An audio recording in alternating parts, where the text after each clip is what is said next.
J'ai eu la chance d'être l'élève de Jean Prouvé d'abord au Conservatoire national des arts et métiers entre 1963 et 1968, dans le sens de parfaire mes études, puisque j'avais un diplôme de mécanique générale, et j'allais vers l'architecture. Je m'étais inscrit aux Beaux-Arts, et à ce titre, j'étais l'élève de Jean Prouvé à l'atelier Albert, qui était un atelier extérieur rue Jacques Callot, où il était un des professeurs invités pour la construction, et j'ai été son élève pour les projets de 1963 à 1968. J'ai donc connu deux lieux d'enseignement et un seul prouvé, mais dans des conditions tellement différentes qu'il y a un peu un effet de résonance très forte, alors que le conservatoire s'adressait à une population et évidemment l'atelier Albert,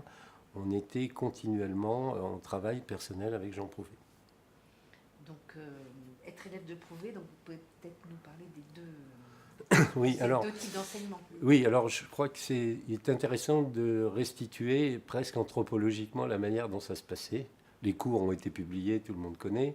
Alors, aux arts et métiers, c'était très impressionnant parce que l'amphithéâtre Pain-Levé est très vertical, il existe encore à l'identique. Jean Prouvé était tout petit en bas devant un tableau. Il y avait un afflux d'étudiants incroyable parce que il y avait ceux qui suivaient le Conservatoire national des arts et métiers pour devenir ingénieurs. C'était a priori encore mon cas. Et il y avait ceux qui avaient connu, grâce à quelques étudiants éclairés des beaux-arts, cet enseignement et qui venaient des beaux-arts, qui envahissaient littéralement l'amphithéâtre et qui trouvaient là un refuge, une île, un îlot complètement hors du dorique, du ionique et du corinthien des beaux-arts. Donc en fait, l'amphi était absolument comble, continuellement. Et ce qui était fantastique, c'est que c'est le seul professeur qui avait ses idées au bout de la craie. C'est-à-dire, il dessinait doucement au tableau en expliquant. Il tournait le dos à l'amphi, presque les trois quarts du temps. D'ailleurs, la plaisanterie consistait à dire que seul Miles Davis avec sa trompette et Jean Prouvé avec sa craie tournent le dos au public constamment. Et c'était des moments de bonheur suspendu. C'est-à-dire qu'il donnait au temps et à l'explication une valeur qu'on n'a jamais connue dans l'enseignement. Aucun d'entre nous ne connaissions cette expérience. Et l'impact était très fort. C'est-à-dire pour les gens des arts et métiers, les mécaniciens comme moi par exemple, on était pratiquement dans une histoire poétique de la technologie. Et je pense que ça a dû influencer beaucoup de ces ingénieurs et techniciens vers une sensibilité aux technologies, mais aussi à l'architecture. Tant qu'aux étudiants des beaux-arts, puisque moi j'avais les deux expériences, pour eux c'était un havre extraordinaire de tranquillité. Et le seul point difficile, c'est que Jean Prouvé n'avait jamais obtenu l'atelier qui devait être sous le mobilier national, le bâtiment de Perret. Il devait avoir des ateliers pour faire des prototypes.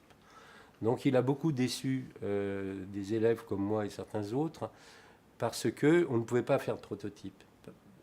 Et il ne nous a jamais dit pourquoi. Je l'ai su très longtemps après. C'est ça, c'est typiquement la timidité de Jean Prouvé. Jamais il ne justifiait quelque chose. Il le faisait. Et les étudiants des Beaux-Arts, eux, ils étaient très heureux parce que c'est le seul endroit où ils faisaient une maquette pour faire leur mémoire, leur diplôme. Nous, on trouvait ça dérisoire parce que des maquettes en papier, quand on fait de la mécanique, c'est pas du tout la voie. Voilà. Donc, il arrivait à communiquer à deux types d'étudiants une passion, j'allais dire poétique, de la technologie. Ce qui était très choquant pour les étudiants du CNAM, c'est qu'il n'y avait aucun calcul. Et Jean, c'est quelqu'un qui est totalement expérimental. Il est dans les contradictions de William Morris, c'est-à-dire on expérimente jusqu'au bout de l'expérimentation et la limite de ce que l'on peut faire, c'est la limite de l'expérimentation. Or, la culture des arts et métiers, c'est une culture qui est traditionnellement passée de l'artisanat à l'industrie. C'est historiquement bien connu, et on calcule, on apprend à calculer. Tous les autres cours, on calcule tout le temps. Donc c'était assez fantastique, quelque chose d'assez surréaliste. Et je reviens là-dessus, les seules fois où il faisait des projections dans l'amphithéâtre, c'était parfois au retour d'un voyage. Alors c'était en général des dérapages assez amusants parce qu'un jour il revient de Brasilia et il projette des photos de l'architecture d'Oscar Niemeyer. Il est totalement enthousiaste et il nous explique Oscar Niemeyer avec la même logique que la 2 chevaux Citroën. Évidemment, il y a quelque chose qui cloche. Il y avait quelque chose un peu d'amusant comme du Boris Vian dans ce qu'il faisait par la poésie. Et je pense que intuitivement, beaucoup d'entre nous ont été fascinés par cette manière d'être à la fois exact et d'aller beaucoup plus loin dans ce qui provoquait chez nous. C'est assez difficile à détailler. Donc pour vous, l'énergie prouvée, c'est plus de la poésie? Alors, pour moi, personnellement, j'en parlerai pour le projet surtout, c'est un espace-temps suspendu. C'est un rêve de technique et de poésie. C'est absolument incomparable. Très difficile à décrire. Peut-être si ça avait été filmé, on pourrait en rendre compte, parce que on n'a jamais rencontré cette expérience et on la rencontrera jamais après avoir été son élève. D'où certaines difficultés, évidemment. Donc, je reviens sur le Meudon, un peu brutalement. Oui. Donc, vous avez écrit un ouvrage et vous pouvez dire que vous connaissez bien les habitants et comment c'est vivre dans du privé.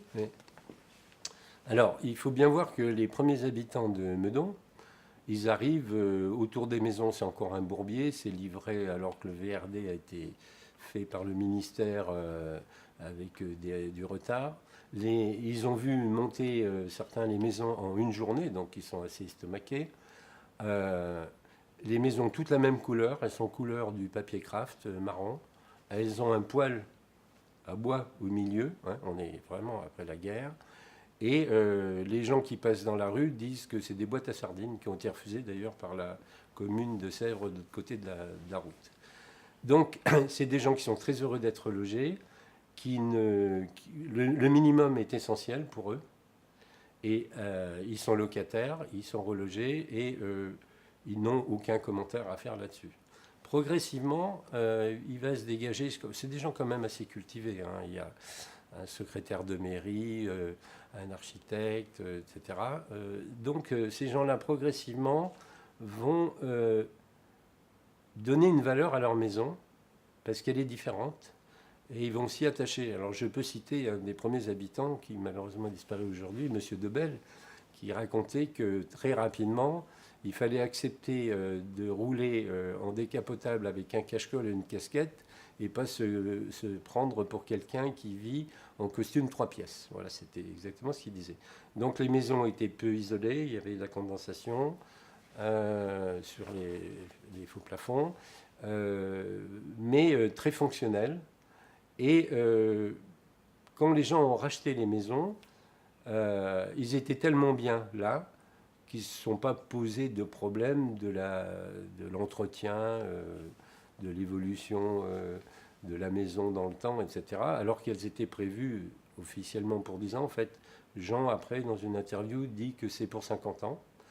Et quand ils les achètent, pour eux, il n'est pas question de changer. Et les inconvénients des maisons, c'est la dimension. Donc il y en a qui sont agrandis, comme la maison de Lacoste. Et il y a des gens qui se contiennent dans le peu de mètres carrés qui existaient. En général, ils changent le chauffage, mais bon, les notes augmentent tout le temps, les factures. D'autres ont des problèmes d'effraction, parce que l'aluminium, avec un couteau, on peut rentrer comme on veut dans les maisons, etc.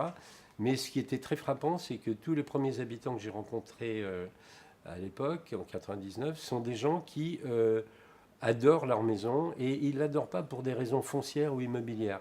C'est ça qui était très fort, parce que c'est quelque chose, c'est un objet auquel ils se sont attachés. Donc en ce sens, vivre dans du prouvé pour ces gens-là, ça a été contaminant.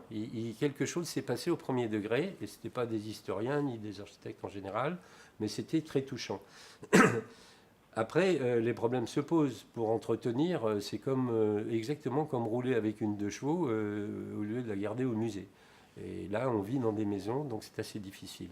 Ce qui a été très surprenant, c'est quand Henri Prouvé est venu 40 ans après, la première visite, la maison qu'il a préférée, c'est la maison qui était la plus transformée parce qu'elle correspondait à l'idée qu'ils avaient de la maison, une espèce d'embryon qui permet de développer et d'évoluer. Et alors, aucun souci pour le respect du langage initial, ce n'était pas la question.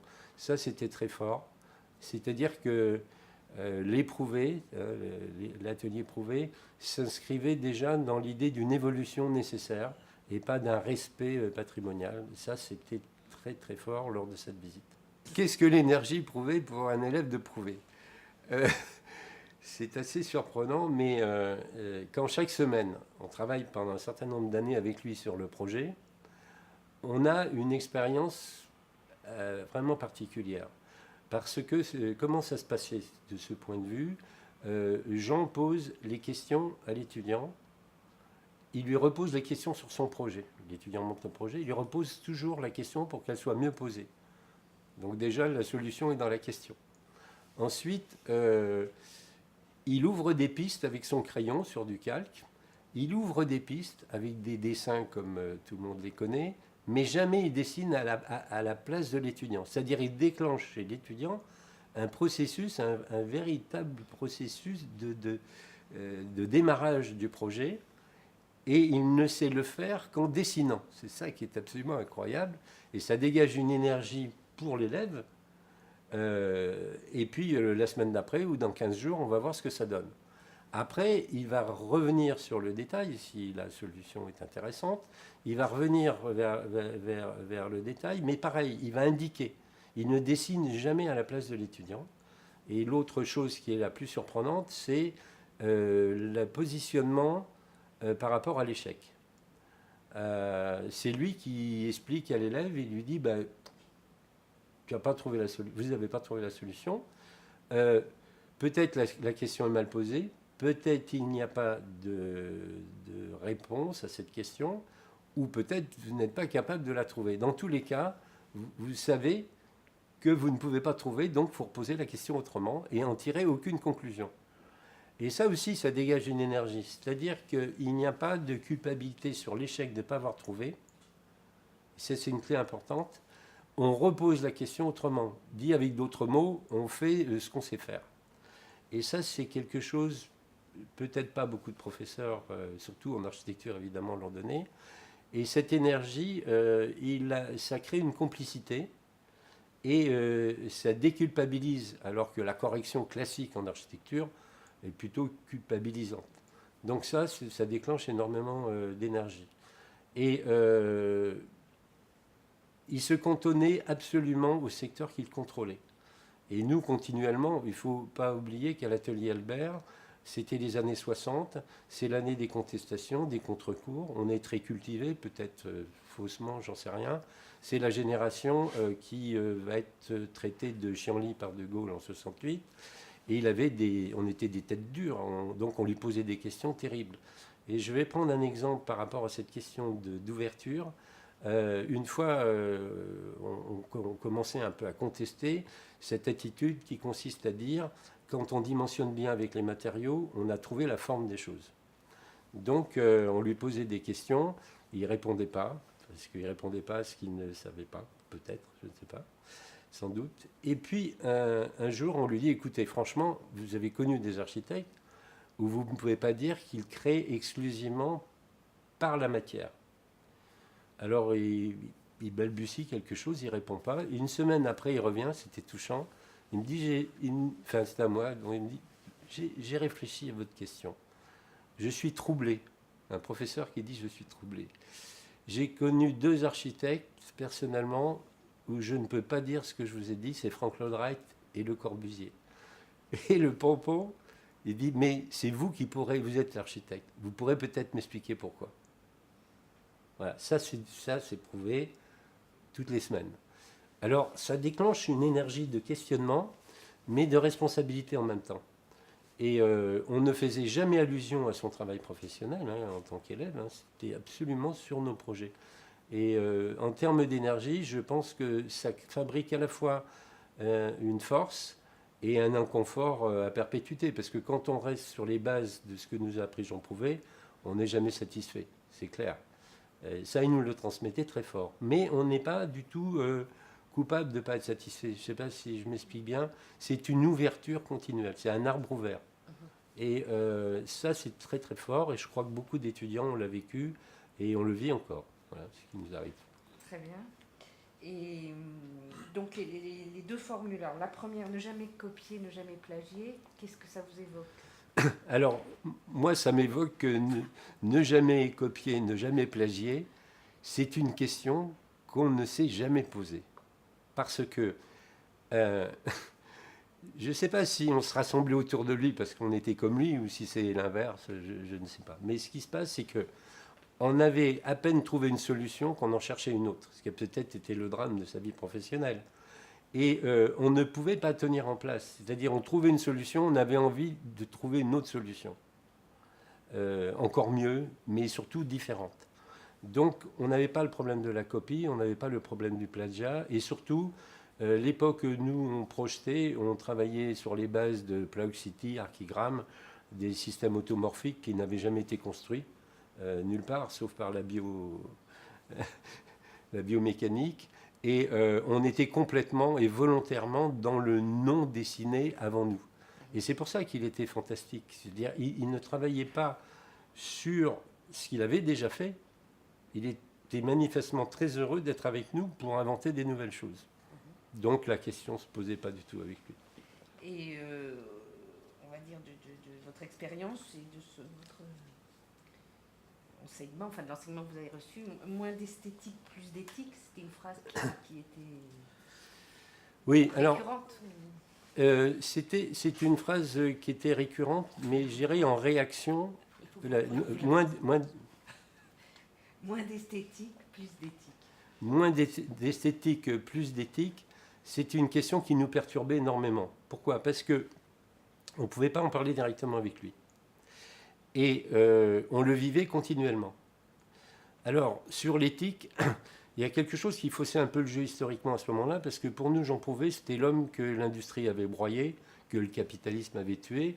Donc, c'était un des rares professeurs qui, pour nous, représentait tout ce qu'on pensait, et on le transformait en positif. Et du coup, on le plaçait sur le champ de l'éthique, justement, par rapport à la production.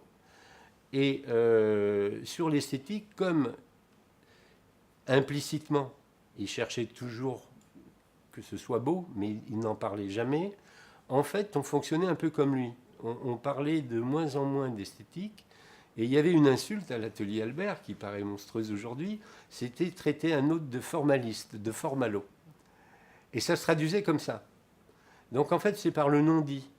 Et continuellement, on cherchait un sens à ce qu'on faisait, et il nous guidait à le faire, mais ce n'était pas avec des mots, c'était avec le crayon.